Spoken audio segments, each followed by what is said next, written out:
Good afternoon.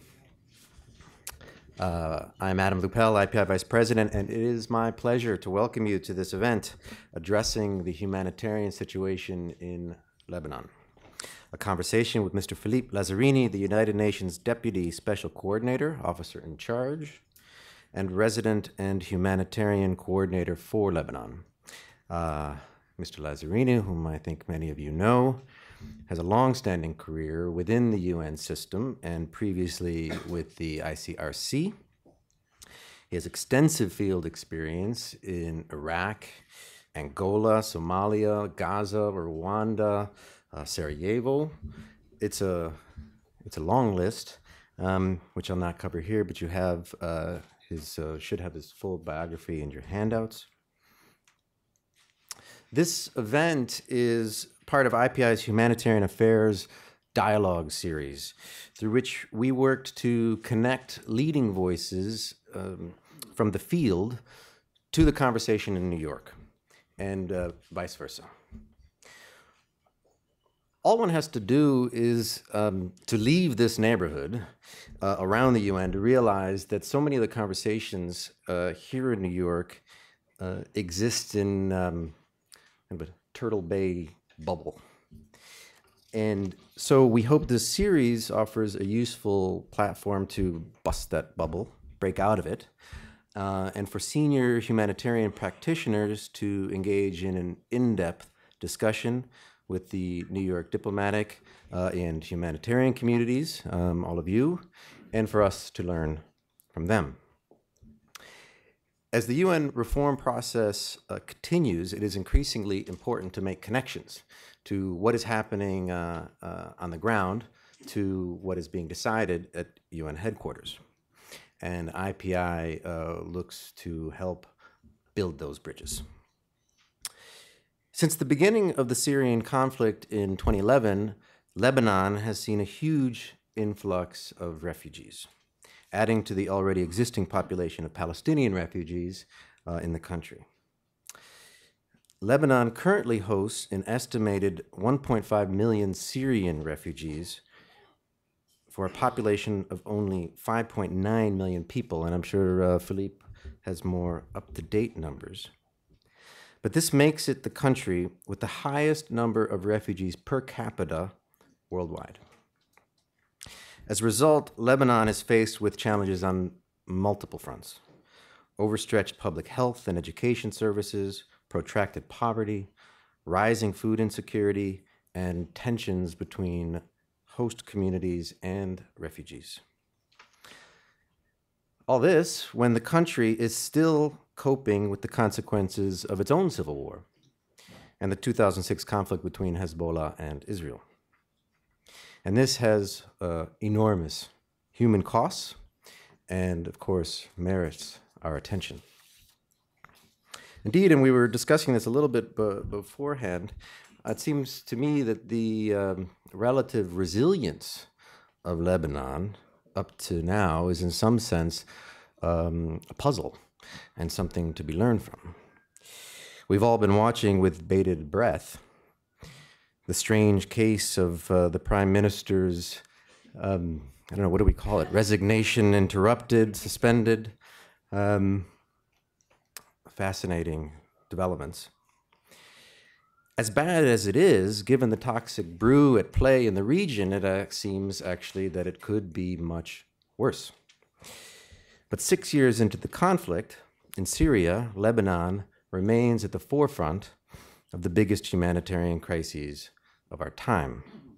Thus, we are very fortunate to have Mr. Lazzarini here to brief us all on the situation on the ground and share his views of what the international community can and must do, and it is in fact doing, to respond. Philippe will speak for about 15 to 20 minutes, after which there should be ample time for discussion. And with that, Philippe, the floor is yours. Thank you very much. It's a real pleasure to be here. Thank you for giving me a time limit, so at least I know that you will just make sign if I speak too long. It's definitely a real pleasure to be here at IPI. and to talk about Lebanon. I came a few times before, but I never spoke about Lebanon. I know that the special coordinator, Sigrid Kaag, came to speak about Lebanon, but I say this because Lebanon is also the country where I started my career. So basically, I was in Lebanon during the last year of the civil war, and I came back now 26 years later. Number of things have changed, but number of things are still very much similar to what I used to experience when I was in the country at that time. If I would have talked to you 6 weeks ago, I would have focused my intervention only and exclusively on the humanitarian situation and the impact of the Syrian crisis in Lebanon. But as Mr. Lupis said, there have been some political development in the region which I do believe need to be commented before I start to talk about the impact of the Syrian crisis in the country, since I mean all these files are very much intertwined, interrelated in the country.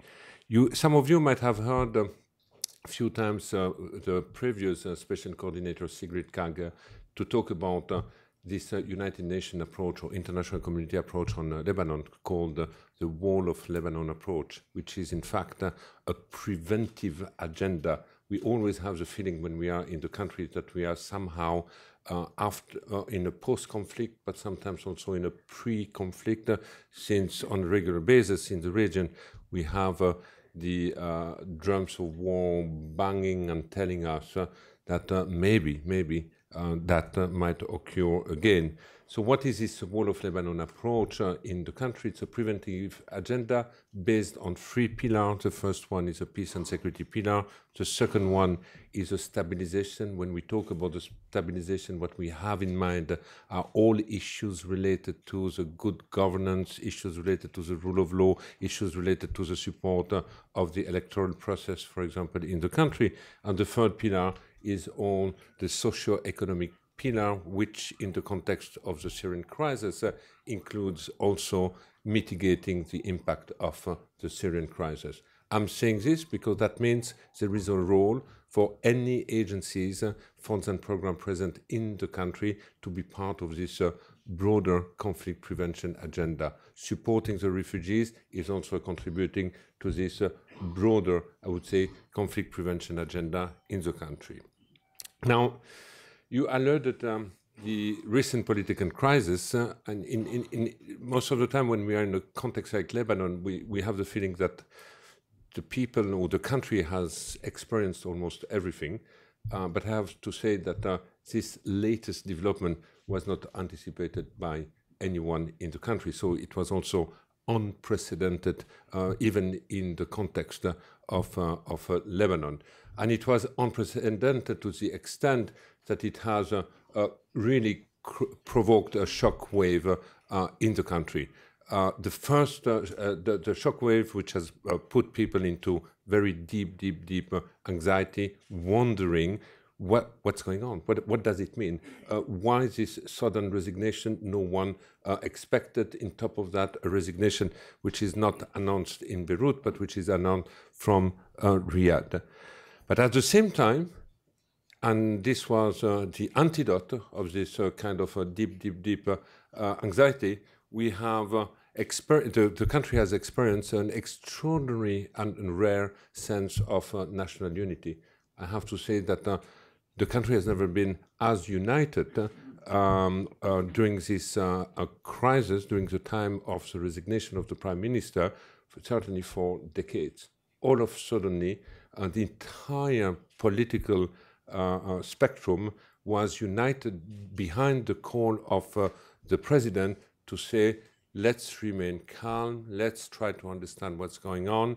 We want the Prime Minister to come back to the country, and once the Prime Minister is back in the country, we will understand what happened and we will decide if yes or not this resignation will be accepted. And this is a stance which has also been supported by the international community on the ground, but also in a number of capitals, basically commending this position, supporting the position that to remain calm and focusing our priority in maintaining the stability, the security, the independence of the country. But this has also shown how much Lebanon is very much exposed to the regional tension, and it has been certainly a new wake-up call that the stability of this country in this unstable region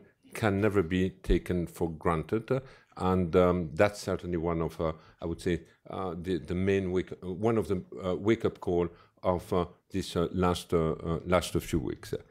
Finally, as you know, the Prime Minister came back on the day, on the eve of the independence, which means that for the optic, this national unity could be expressed on the day of the Independence Day with the presence of the Free President, and we also heard on that day that the Prime Minister accepted to put on hold his resignation, and this has immediately triggered a national consultation led and driven by the President, and a national consultation in order to look at what the trigger of this crisis have been, and part of the trigger has been the interpretation of the dissociation policy of Lebanon. And now a number of discussions are going on what dissociation means, what can the country deliver on this agenda, being also very much aware that some issues can be delivered directly from Beirut and from Lebanon. Other issues, obviously, because of the regional dimension, might not lie, the answer might not lie just in Beirut. The other thing which is important to highlight is, during this crisis, there were a lot of speculation, there were a lot of, I would say, theories of what would unfold next. But obviously we had also question about, but what does it mean? Will the institution in the country be paralyzed? We were talking about upcoming election to take place in May. Will they be put on hold? We were talking about a number of international conferences to be organized, either to support the institution or to support the economical agenda of the Prime Minister. What does it mean? Will it be put on hold? There have been a number of uncertainty. I have to say that today, the mood is very different than it was 2-3 weeks ago. 2-3 weeks ago, people were horribly pessimistic, and this pessimism has slightly turned, and there is a feeling that from this crisis, there is all of a sudden a cautious opportunity which has emerged, and that the Lebanese are trying to build on. And when it comes to the international community, you might have heard that the International Support Group locally and a number of countries have called for Lebanon to be shielded from any regional interference, and reminded how important, how it matters for the international community to keep the stability and the security, but beyond everything, also the independence and the sovereignty of the country. Next week, there will be in Paris international support group meeting where members of the international community will be able to reiterate their support to the country, and we hope that this will pave the way for the rollout of all the conferences I was just mentioning before, hoping that we can build on this new momentum. When it comes to the election, the reassuring point is that every political leader in the country have indicated that they want to keep the election on time, and this election, which are long overdue, by the way, because the last one was in 2009, will take place in May 2018. Just for those who follow very closely the discussion in Lebanon, you might know that there were quite a number of discussions about women participation in the next parliamentary election. You certainly know that this country, when it comes to women participation, is lagging behind any other Middle East country, so ranking very badly. I think we have only 3% of the MPs who are part of the parliament. We have promoted the idea of quota of 30% through the civil society with a certain number of parties. This has been finally rejected by the parliament, but we are looking also now at other entry points and encouraging political leaders to have their own internal quota on the list that they will present for the next election. Now, so I just wanted to start with this because I could have gone straight into the humanitarian situation, but let me maybe start now about this. As you indicated, we are in a protracted situation. Lebanon basically is now hosting 1.5, between 1 million, 1.5 million refugees. As you clearly said, we have the highest number per capita, not the highest number of refugees, but the highest number per capita, 1 in 3, 1 in 4 in the country. So you can all try to imagine what it would mean in your respective country hosting such a number of refugees. If I look at the way the international response has developed in the country, at the beginning of the crisis, it was very much, I would say, an assistance focused on the refugees only.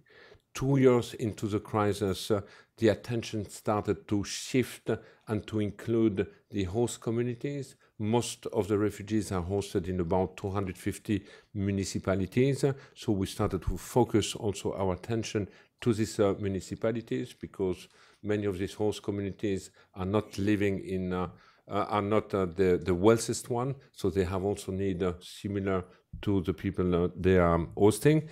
But we are now 7 years into this, and despite all the effort and despite the fact that I would say compared to many other countries, the international community has been quite generous when it comes to funding the humanitarian support in the country. Despite all this effort, year after year, the vulnerabilities of the people continue to erode.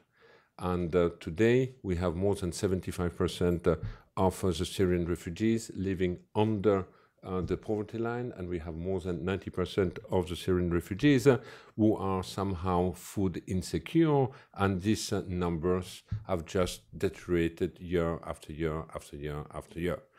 Now, we also know that the more a protracted situation is, the more naturally the attention of the international community of the donor is to start to distract somewhere else because of a number of competing needs. And this is the reason why we are trying to find ways to complement this humanitarian response in the country with different needs. I think later on we certainly will have the occasion to talk more about this humanitarian development nexus. But basically, what I tried to tell you here is that as long we do not have an environment or an economy which is creating a job, which is creating wealth, it's extraordinarily difficult to reverse the tide of vulnerability of a category of people benefiting from international assistance. We keep saying, well, our assistance aims at self-reliancy, but the self-reliancy is possible only if the environment where you are provide you, the possibility to become self-reliant. And in a medium-income country, self-reliancy means having a proper job for the family. And we are in a situation where, because of the geopolitics and because of the region, there is no creation of job anymore in Lebanon, which also hits the local population. Having said that, after 7 years, 1.5 million refugees, we have observed over the last few years an increased, I would say, host community fatigue. We keep normally in our jargon to talk about the donor fatigue, and I keep telling the donor we should be much more fearful of the host community fatigue, which technically should not give any space to the donor community fatigue, because we should be fearful of that. What we have observed, and we have put in place with the Ministry of Interior, Social Affairs, Ministry of Interior and Municipality, a system of early warning in the country to try to find out, to measure the relation between the host communities and the refugees. And clearly, the tension in the country are rising. You have a certain number of driver of this type of tension. The main driver is the competition on the job market, 60% of the case. But we have also drivers such as, I would say, the overstretch public services for the population, and in municipalities where you saw the doubling of the population, when it comes to issue as futile as dealing with waste management or sewage water, I can tell you that if you don't have the infrastructure to deal with this, you rapidly realize that having a doubling of the population, it has an impact on the optic of your day-to-day life.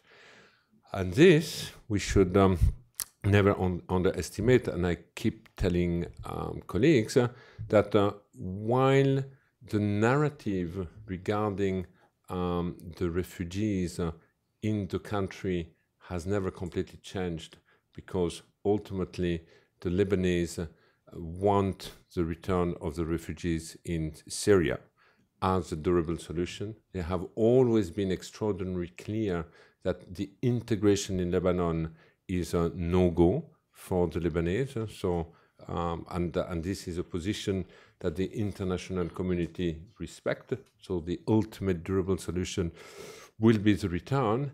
But what we have observed over the last 1 or 2 years is that in the narrative of the people, there is more and more exasperation, much more impatient. So the message has not really changed, but the tone on how this message is being delivered by the Lebanese has changed, I would say, over the last 2 and 3 years.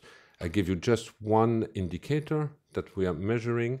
3 years ago, we had 40% of the Lebanese who felt that there was absolutely no tension or no relational problem between host communities and the refugees.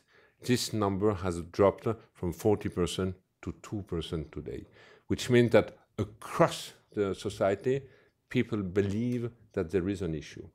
Now, when I say believe that there is an issue, there are rational reasons to feel that, but there are also a number of perceptions that we have to deal with. Among the perception, you have the first perception saying the international community has a hidden agenda. And the hidden agenda is we want these people to be integrated in Lebanon.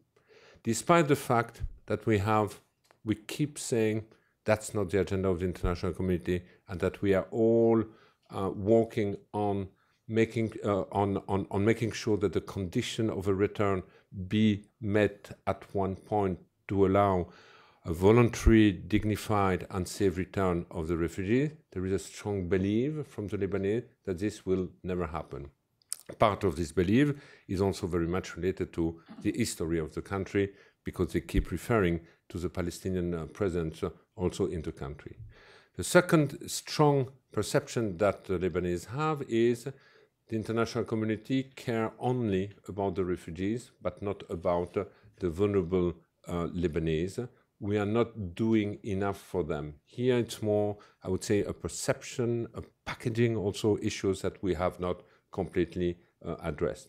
And the third important perception is, but why do you keep so many refugees in Lebanon? The feeling is that the war in Syria is nearing the end. The feeling in the country is that there are large part of the country which are stable. So why are the people not going back? And we keep reminding that the conditions in Syria are far from being met to allow the people to go back. And I think only a few months ago, we had certainly one of the most dramatic months when it comes to casualties. But again, I mean, here, when it comes to the refugees, we have to deal with number of perception. And one of our concerns is that we will have upcoming election very soon, and I know absolutely no country where election and refugees makes a very good cocktail. And this is something we will have to look at in the coming months, because it might also, depending on how the politicians position themselves, further fuel or compound some of the tension that we have observed in the country. One possible impact of this political crisis is also very much related to the fact that usually the attention of the politician goes from one file, and when your focus is so much on one file, you do not pay too much attention on other files. We saw it, for example, when there were discussions about the new electoral law. That was the only discussion in town. So we could not deal with anything else. Now, obviously, the focus is primarily on the dissociation policy. The problem is that since the tension, most of them are grassroots at the municipal level, municipalities tend to take a decision of a collective nature against the refugees, which might not always be condemned or opposed from the central government the way it should be. And this is also something in the coming months we'll have to look at to make sure that this tension remain manageable in the country until we can reverse this. Let me just have one or two additional comments, because as I told you, I could continue for a long time. On the Palestinian refugees, as you know, Lebanon is also hosting a number of Palestinian refugees. You are aware of the financial difficulties UNRWA is facing. Our messages to the member states is make sure that we do not have to deal with an additional problem in the country. We understand that the financial trouble of UNRWA could at one point lead to the disruption of critical services for the Palestinian refugees. This is something we definitely, not only the Palestinians don't need, but the country also does not need, because it would be an additional source of instability at the time we try to consolidate some stability in the country. And this is a message we have conveyed quite en force to the member states.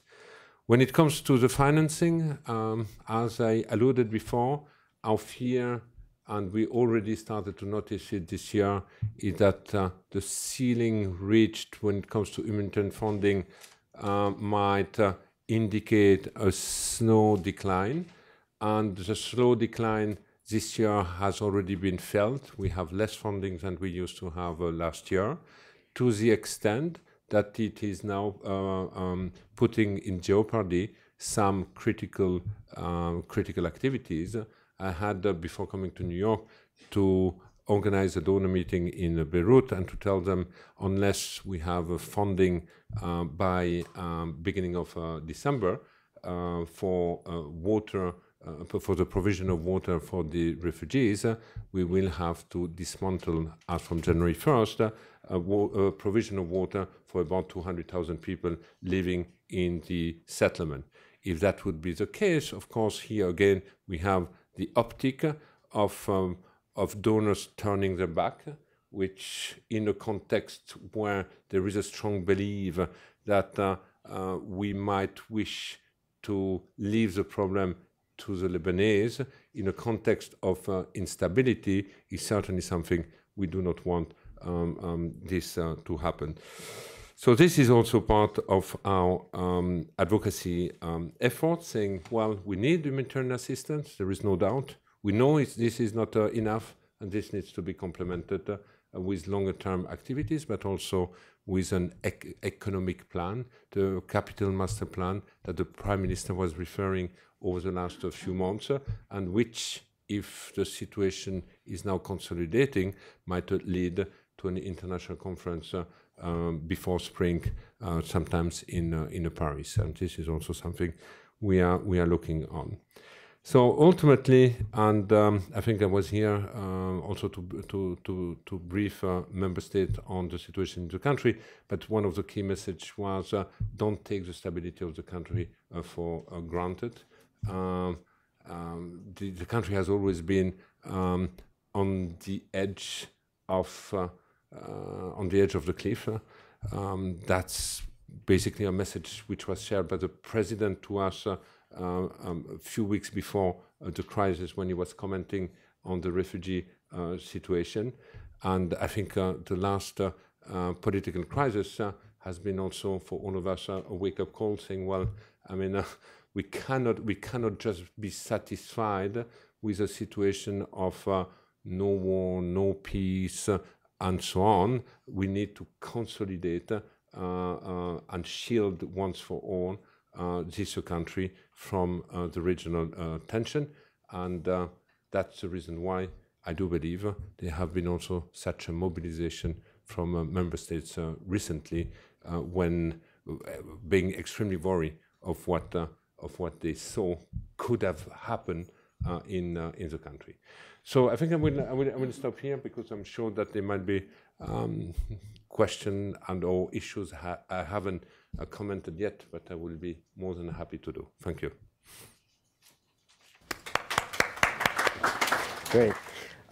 Thank you so much. I mean, it's really a fascinating case, and thank you for starting with the political briefing about how this new political crisis, this shockwave, has actually inspired a bout of national unity that perhaps does, we're always looking for the silver lining, that perhaps does present an opportunity for some cautious progress, but that also the crisis does indeed remind us how Lebanon is exposed to the regional tensions. But it's I'm very happy to hear about the recent calls from the international community that the international community is united as well in trying to work to shield the country from those tensions.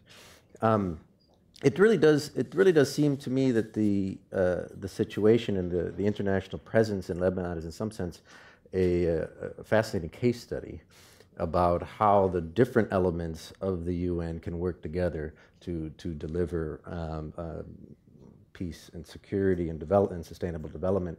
You mentioned right in the beginning the three pillars of the UN approach: peace and security pillar, the stabilization, good governance, electoral assistance, and then the social economic.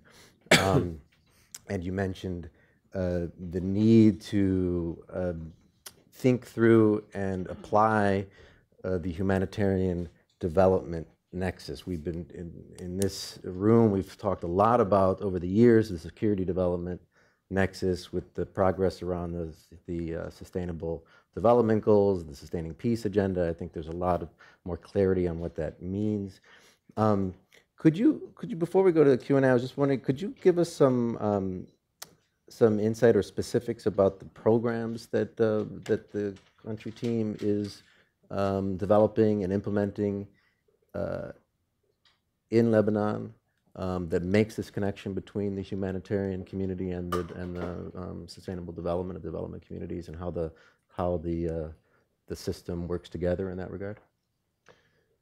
Yes, you know, on the humanitarian development nexus, which is a very theoretical discussion for the time being, with the country team, but also with the World Bank and partners, we have decided to identify the area where we could pilot the operationalization of what that would mean. And I gave you one example.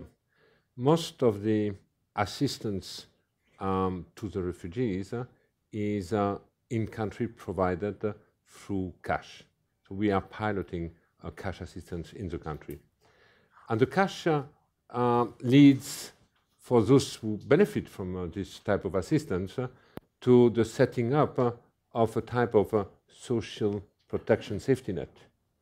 Now, if the assumption today is that the country will still deal with a refugee presence in 3, 4, 5 years, we need to find ways to finance this social protection safety net beyond pure emergency pot. Because the money primarily, when it comes to cash assistance in the humanitarian field, is money coming from humanitarian donor. But that's not sustainable if you already anticipate that depending on the evolution of the situation, the country will still have to deal with a number of caseload. And if the assumption is that not all the caseload will have the chance to become self-reliant and find a job, because this economy is not creating job because of the uncertainty in the region, you have to bring into the conversation other practitioners. And so we have created a group with the development practitioner, with the financial institution, with the humanitarian, to try to address this challenge. What does it mean? Because that's a kind of situation no one has really dealt. And if we want to give sense of what we mean by humanitarian development nexus, that could be a case study. So we have decided to use this as a case study. We haven't found the answer yet, but we have also found out in the region that when we started to put our heads together to think out of the box with alternative financing instrument, we came out with the World Bank and the United Nations with this concessional facility platform for middle-income country hosting large number of refugees. So we feel that this is certainly also an area where more can be done. Otherwise, we have more classical approach on this humanitarian development nexus in some sectorial, I would say, activities such as education, health, wash. But I would say this is much more straightforward than the one I just presented to you. I say this because that's something we would like to be able to unpack at one point. But we also realize that no other context experienced yet this kind of situation. Well, we'll be looking to you for innovation as we continue to study these issues. No pressure, but great. I mean, I think it seems to me there's always a long-term, short-term, and mid-term question here. I mean, obviously, the short-term you have a crisis. Long-term, the goal is that the communities return, and that's what the host community wants.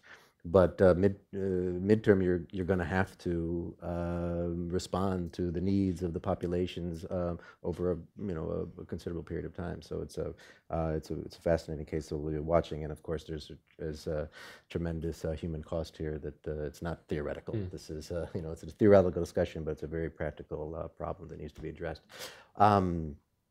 We'll open the floor for your questions. We'll take a few at a time. Warren, and then.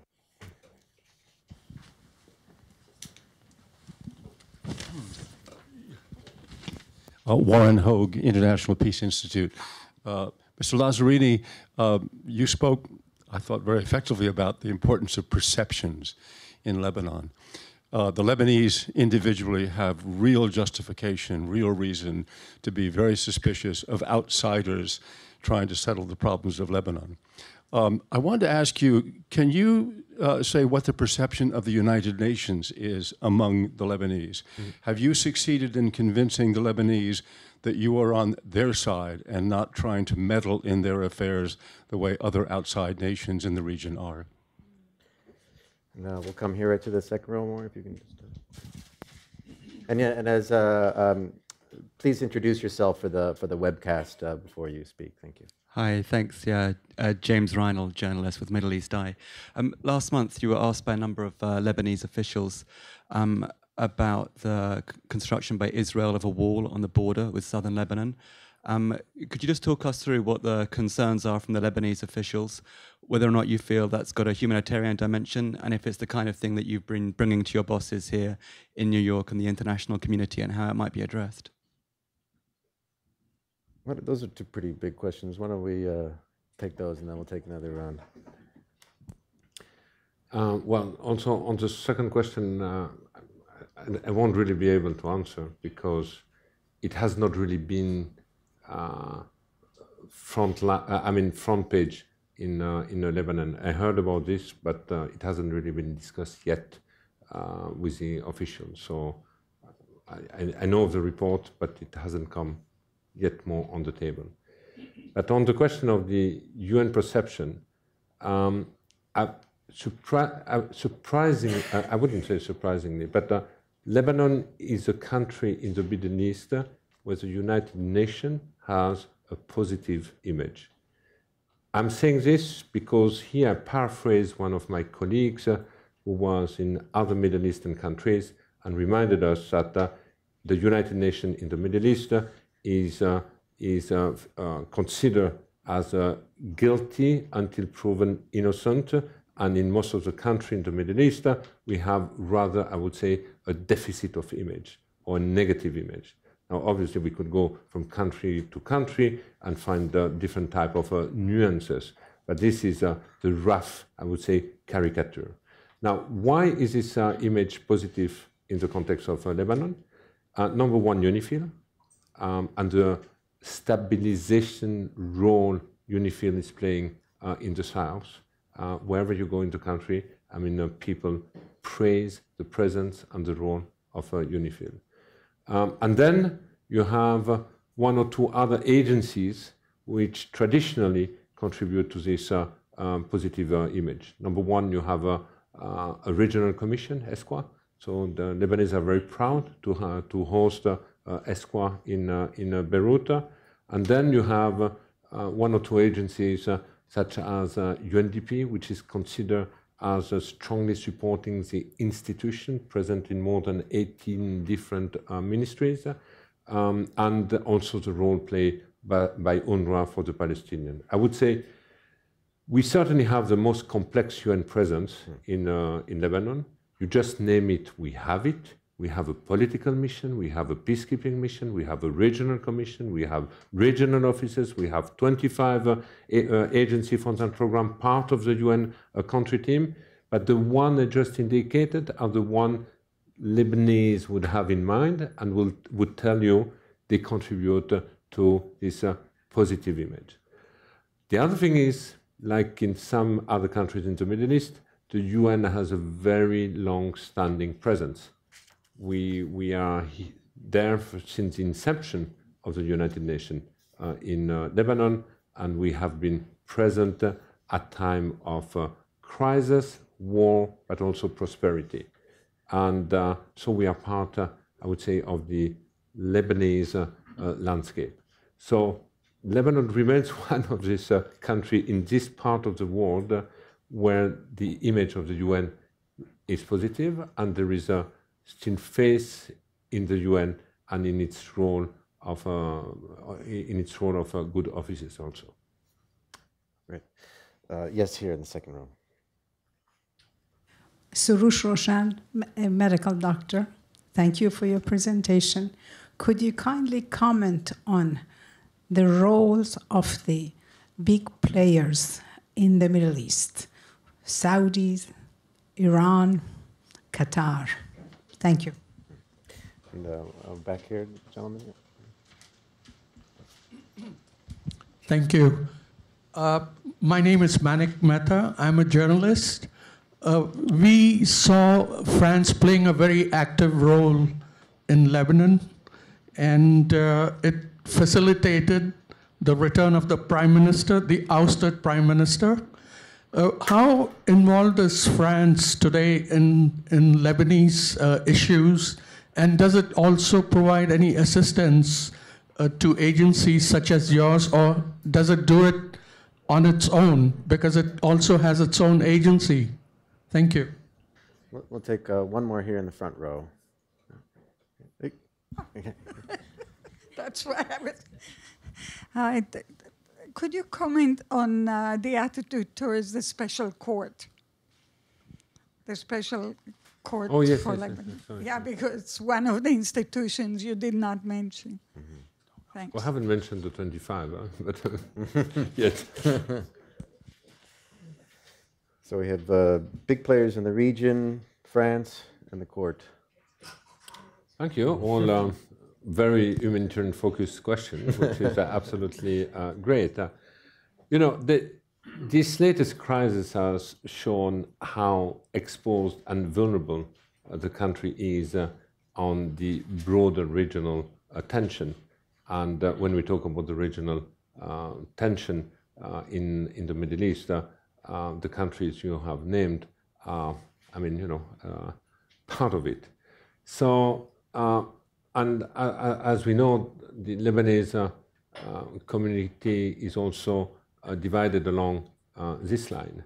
And it is also true that Lebanon has been a proxy for a long time, to the extent, by the way, that Lebanese, before they found their own political formula, because, getting out of the previous institutional crisis when we had the 2.5 years of a presidential vacuum, the Lebanese came with their own Lebanese solution on how to break through 2.5 years later.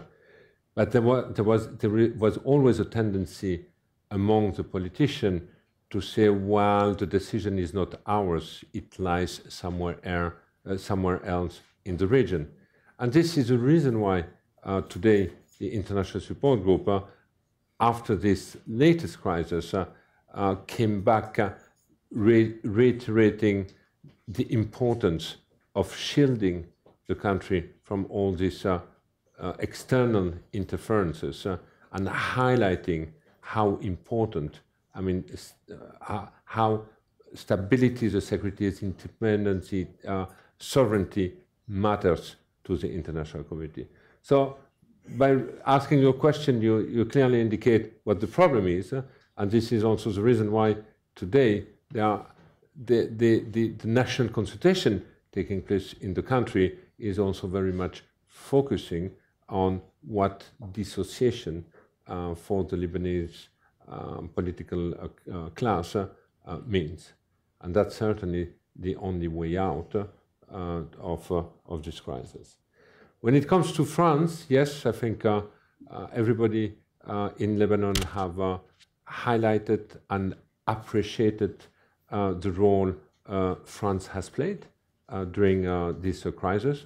I think it's no secret that France and Lebanon have centuries of relation in the region. So for a number of Lebanese, France continued to play an important role in this context. To answer your question about is France supporting the UN agencies? Yes, of course. It started with UNIFIL. France is a strong supporter of UNIFIL. It's a supporter of a number of agencies, but France has also its own, I would say, direct bilateral cooperation in a country, and would also contribute to the UN agencies through other multilateral institutions such as the European Union.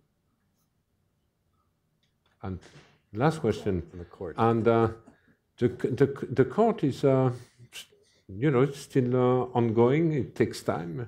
What's the feeling inside Lebanon? It's not really. Since I'm there, it's not. The court is doing its job. They are exactly, and they come regularly on mission in country. They are not permanently based in country. They are based, as you say, in The Hague, and it's not really. I would say it's not really commented. It would be when they come to visit the country, but it's not the focus anymore of strong, deep, divisive debate today. The court is a reality, and it does its work. Great, more questions. Yes, there in the back. Thank you. My name's Hannah Davis, and I work at the UN Democracy Fund. And we fund projects with civil society organisations, so we're quite unique in the UN in that respect specifically. We have a number of projects in Lebanon at the moment, and I'd be interested to hear from you what you could see as the role of civil society organisations in Lebanon, particularly in regards to the issue of perception that you talked about, in terms of supporting better perceptions or making it easier for the host country and refugee communities to get on. Thanks. Great. You can actually just pass it right over to the gentleman here. Yes. Good afternoon. I'm David Weaver from Global Policy Forum. I do policy now, but I used to do a lot of project work in the Middle East. And the last time I was there several years ago, I heard a number of different stories and anecdotes about community-based and confessionally-based assistance being provided to Syrian refugees, both in Jordan and in Lebanon. And these would be confessional communities receiving their members, like the Suryanis or the Rum Orthodox or the Druze, or just generally speaking, a kind of generosity on the part of communities in the sort of like a very profound tradition of hospitality in Middle Eastern and Arabic culture. I don't know if this happens so far below the radar screen that it's not part of any evaluation on the amount of assistance being provided, but perhaps from your position, you've learned, you know something about this and could comment on that. Thank you. Great, thanks. And I mean, I would add sort of, because I wanted to ask you about that. We talked about the rising tensions between the host communities and the refugees. What are the sort of silver lining or positive stories? Where are the successes and in terms of where the communities are welcoming? Because we know there always are, and we don't talk about them enough. And one more question we could take for now, or maybe not. Well, then why don't you respond to those for now? Thank you. Thank you. Well, you know, we have an extraordinary diverse civil society, which is also mirroring the diversity of the population in Lebanon. Now, I have seen extraordinary work of civil society organization trying to reconcile communities which over the last few years were fighting. I think there is a very good example in Tripoli when you had this fighting between the two neighborhoods, the Alawite and the Sunni neighborhood. I don't even try to pronounce the name because I always mistake my pronunciation. And they have been fighting until 2-3 years ago, and you have a number of project, theater project, bringing former fighters from the two communities, playing their own story together and trying to understand why they ended to be fighters, and then realizing the absurdity or realizing what the real triggers were leading them to this, and how after that they start to bridge the communities. I have seen the same people rebuilding the front line between the two communities and reviving this kind of neighborhood. And these are initiatives which only comes from the civil society. They haven't been a top-down, I would say, policies all of a sudden being implemented. But it was so grassroots that they succeeded even to bring on board the army, the LAF, which continued to be present because of potential tension. But they have, thanks to these civil society communities, been becoming also agent of mitigation of tension there. So you have quite a number of stories generated from civil society of this nature, kind of conflict prevention or peace building, peace resolution between the various communities. When it comes to the assistance, yes, you have a lot of assistance, confessional-based, community-based.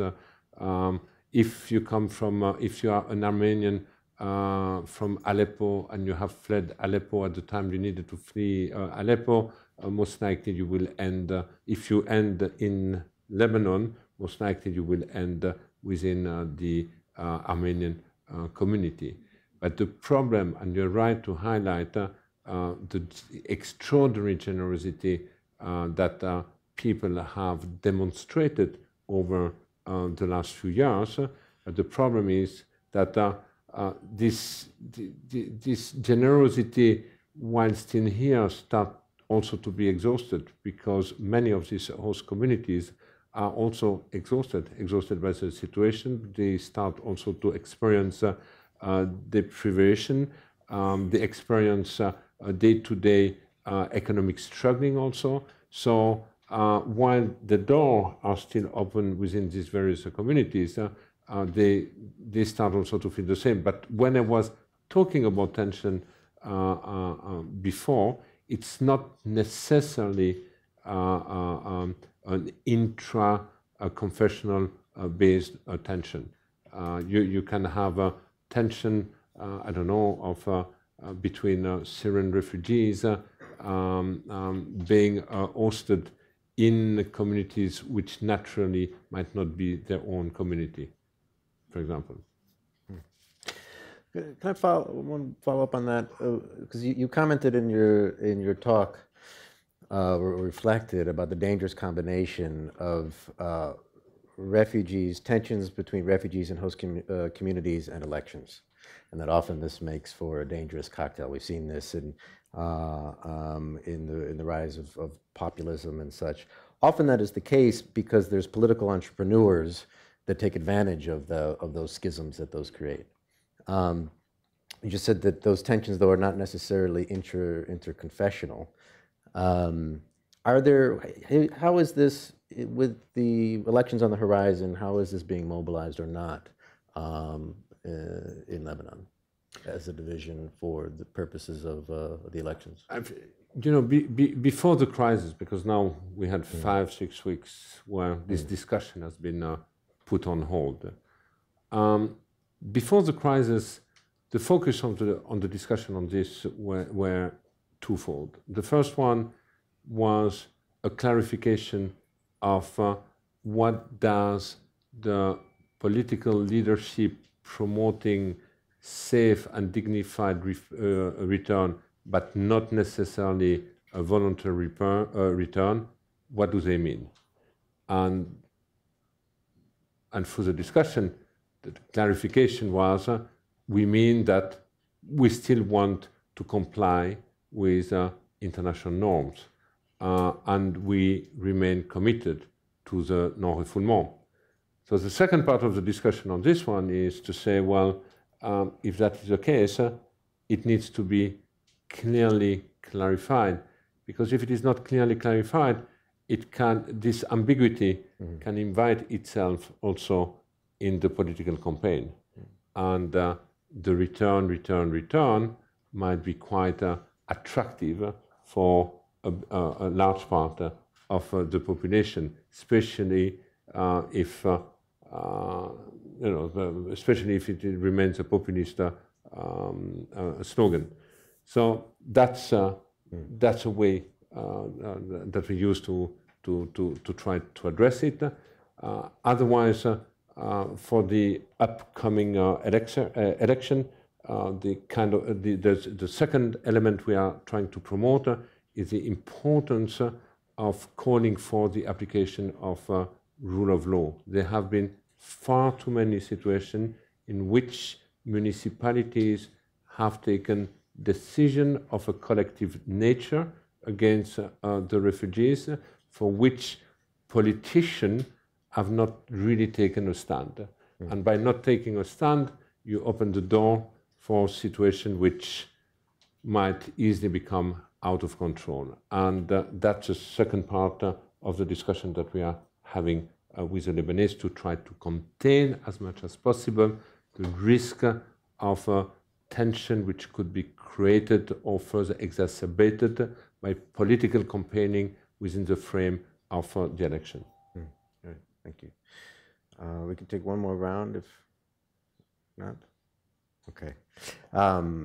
This has been a really fascinating discussion. It's a really fascinating case, both for the complexity of the crisis in the region, for the complexity of the international response, for the political developments, and really as a microcosm of so many of the challenges that the international community is facing today.